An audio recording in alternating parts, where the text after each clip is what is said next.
The question is, how long do patients need to stay on medications after an embryo transfer? Well, it depends. It depends on what type of embryo transfer it is. There are basically two ways of doing an embryo transfer. One is a so-called natural cycle, and so these are women that ovulate regularly, and they work off of their ovulation to determine the day to do an embryo transfer. If they ovulate, they make hormones almost immediately, and these hormones help support the pregnancy. So for them, generally, we leave them on 8 weeks, 10 weeks, something like that, in terms of pregnancy, and that would be roughly 4 to 6 weeks after the embryo transfer.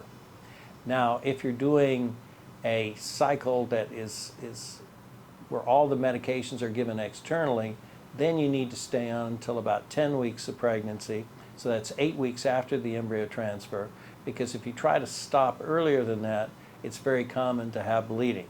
But at 10 weeks, we start to reduce the dose of medications that you take, and after about a week, you're completely off the medications, and you're basically a regular pregnant patient at that stage.